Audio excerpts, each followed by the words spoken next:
everyone, Renee here. Welcome to my channel. If you are looking for the ultimate best gluten-free chocolate chip cookies, then you are in the right place. In today's video, I am going to show you how to make the most delicious gluten-free chocolate chip cookies, simple, easy, and completely homemade right from your own kitchen. But before we get started, let me give you a few tips and tricks just to make this that much easier. First thing I want to say is the pan that you use is so important. So I have been using a Silpat baking mat on a Silpat baking sheet for years, and this, I swear, is one of the ways that the cookies turn out fluffy and amazing. I will link them down below. They sell them right on Amazon. And just so you know, if you are making gluten-free cookies for someone with celiac, make sure that you have a separate mat that does not have gluten go on it, because it's just too hard to wash the gluten off completely and that can make them sick. So you really want to make sure that you have a separate mat for that. Next important thing is the type of gluten-free flour you use.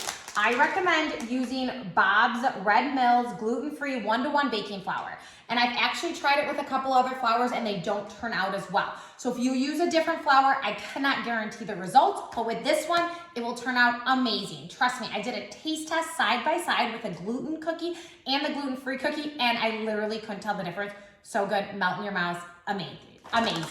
And in today's video, I'm going to make these cookies dairy-free as well. So I am using Miyoko's butter, but a lot of the times I make them, with dairy butter, and I use Kerrygold. So if you're using regular butter, make sure that you get the European salted. You want to make sure that you have a high fat content butter so it makes it a little richer. And I always use salted butter because salt in chocolate chip cookies is just delicious. The other key, and this one is huge, so if you forget anything else, well, except for the type of flour, this one is big. Make sure that you are weighing your ingredients, because a cup of flour can weigh all different weights. I mean, it can scale 75 or so grams, plus or minus, which will make a big difference in the quality and taste of your cookie. So I suggest do not make this recipe until you have a scale that you can use and weigh out everything. I will link the written ingredients and directions down below in the description box, and I will also link all of these products, the pan, the flour that I am using down below too. Everything can be purchased on Amazon and be delivered right to your door. So easy. Okay, so you will zero out your scale. I have already weighed out my flour here. So you need 395 grams of flour to make the full recipe, which will make between 30 and 40 cookies. You can always cut the recipe in half, easy as that. So the flour is weighed out, and then I added baking powder. So you need a teaspoon of baking powder, and I added a teaspoon of salt. That's it. So that goes right in the bowl, and it's all set to go. Later on, we'll add our chocolate chips to it, because that's another little key. We're adding the chocolate chips to the flour mixture, but I'll show you that in just a little bit. So let's get going. We're gonna start with our wet ingredients. So I'm going to take my bowl of my stand mixer, place it on my scale, zero it out so you're at 0, and then you're going to weigh out your butter, your room temperature butter. So not melted and not overly soft, just pull it out a little bit before you're going to use it, that's it. So we're going to place it in here, and you need 224 grams of butter, and you just put it right in your bowl. We are then going to add the sugar to it, and you need 350 grams of granulated white sugar. And again, I'm adding it all in here. So it really takes away the step of using measuring cups. And I love that about it. So you don't have to pull out all this stuff, and it makes it that much quicker. Okay, so we're gonna just simply spoon our sugar in, and you're gonna add it until you hit 350 grams, and that's it. And then we're gonna blend these together. We're gonna mix them together, not blend, mix them together till they're nice and creamy. About 3 to 5 minutes is what you will want to do here. We're almost there. Another scoop or so. We're getting kind of low on my sugar here. We've been in major cookie making mode. I went a little too much lately, so we are getting low on our sugar. Perfect. Okay, so that's it. So now you have sugar and butter inside your bowl. You are going to put this right on your mixer and use the paddle attachment. So this is the one that I use, and I'm going to hook it on, and we are simply going to mix the butter and sugar together on medium speed for 3 to 5 minutes. Typically with my KitchenAid mixer, I put it on about a 4, sometimes a 6, but usually about a 4 for 3 minutes, and it's perfect, okay? So let me do this and get this going, and I will be right back. Okay, so I just finished mixing it up for 3 minutes on speed 4 here on my KitchenAid. You know, depending on the mixer that you have, but I want you to show you. It comes out nice and creamy, okay? So it looks just real creamy, looks really nice. And then we are now going to add our eggs to it, okay? So you're gonna add 2 eggs to the mixer, and then you're gonna mix between the egg, like literally this comes together really quickly at this point. So you're gonna add your eggs here, and then you just mix it up. Once again, I do it on a 2 or so. So we're gonna keep our adding, we add our eggs and then you mix it up. We are now going to add a teaspoon of vanilla extract. Usually I use this pure vanilla from Kirkland, but I ran out of it. So I had this one on hand that I grabbed from, let me turn this off, that I grabbed from Trader Joe's. It's just an organic, this is alcohol-free pure vanilla extract. So we're going to add this and mix this in. Okay, a teaspoon of that. Again, the written recipes will be all down below. I just thought you should see it in action. Mix that up just like that. Okay, that's it. So the wet ingredients are completely done, okay? So you had your eggs, so you have your sugar, your butter, your eggs, and your vanilla, okay? That is it. That's where we're at right now. And now we are going to add the dry ingredients to the wet. But let me show you. So you have your flour with your baking soda and salt. I have then weighed out, measured some chocolate chips, chocolate chunks. This is the other key to the ultimate chocolate chip cookie. You want those puddles of chocolate in there, but you also want different sizes of chips because it can help to make sure that you have chocolate in every single bite. So a few little keys that I have. First of all, I have a dark chocolate, and this one's dark chocolate chips. Sometimes I buy dark chocolate chunks, all depending. This one does say gluten-free and dairy-free on it. So if you need that, make sure that you're reading them because that can change.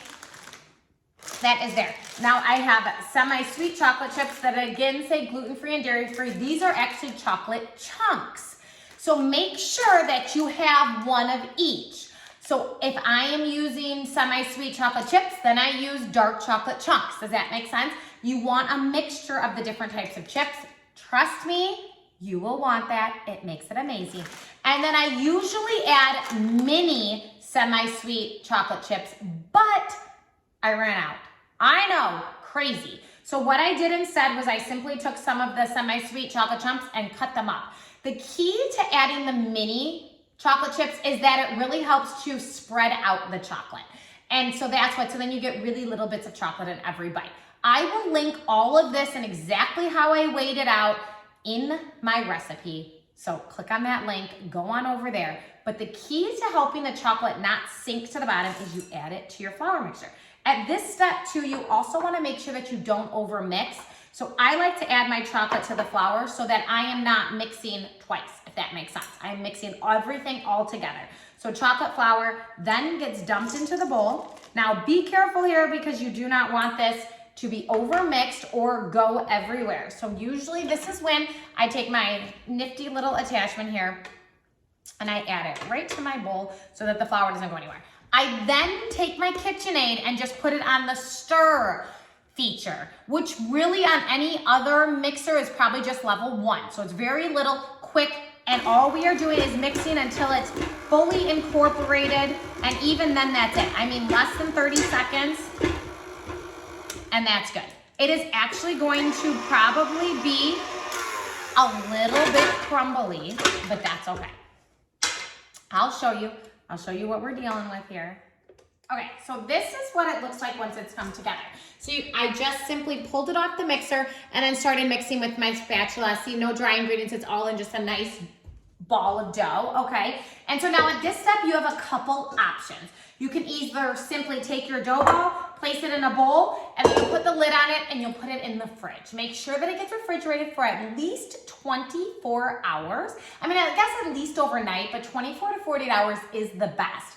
And then when you are ready to bake it, you will simply pull off little pieces of dough and you'll place them on your baking sheet. You also have the option to take the dough and individualize it before you even put it in the refrigerator. So you'd simply make your dough ball and then you just place your dough balls in your bowl or your container, whatever it is, refrigerate it. Then when you're ready, you'll take each ball out and you'll cook it as many as you'd like.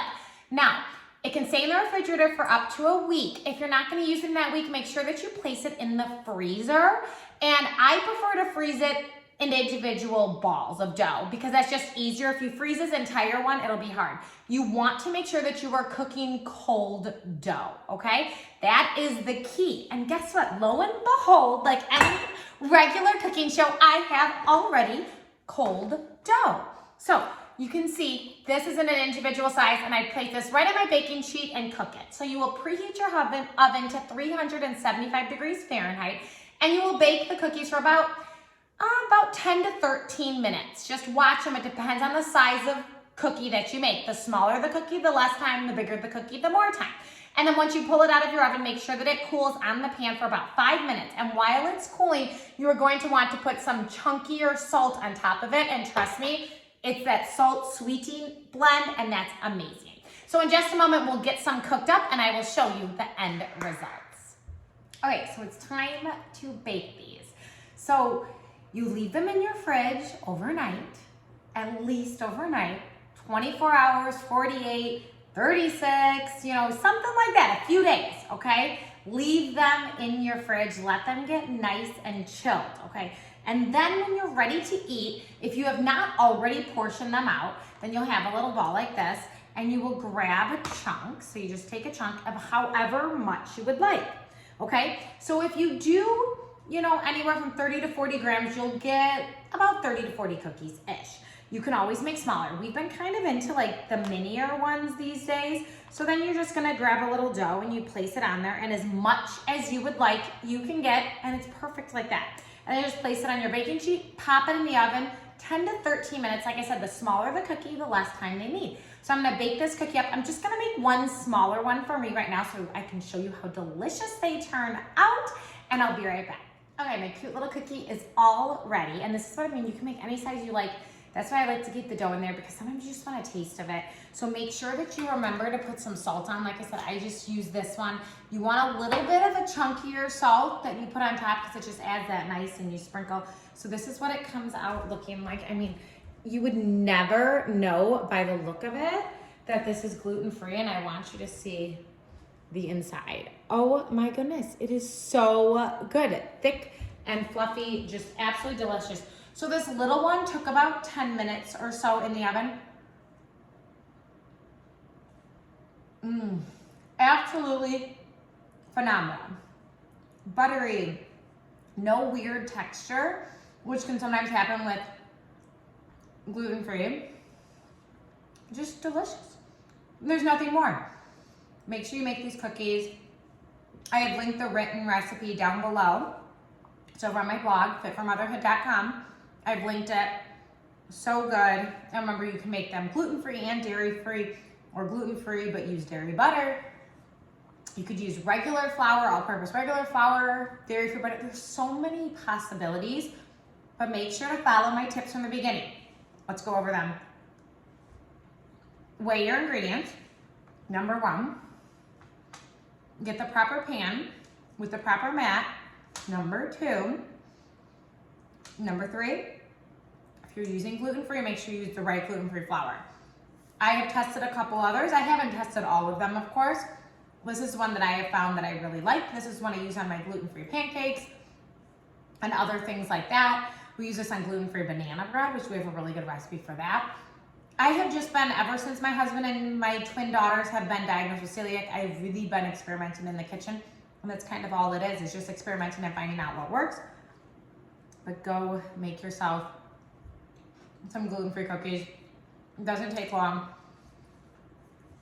The hardest part is letting them sit in the fridge overnight. I'll be honest, that is the hardest part, is waiting to make them, but it's worth it. They are worth the wait. So let me know in the comments below if you give them a try. So good, delicious. If you end up trying a different flour, let me know how that turns out as well. I'm always up to hearing what you find out, because it's, I want it to be a community where we help each other. So have a great rest of your day. Like and subscribe down below. Let me know what other recipes, gluten-free or regular, that you'd like me to try here on my channel. I have a ton that we make in my kitchen, and I'll be sharing more with you. Have a great rest of your day. Goodbye, everyone.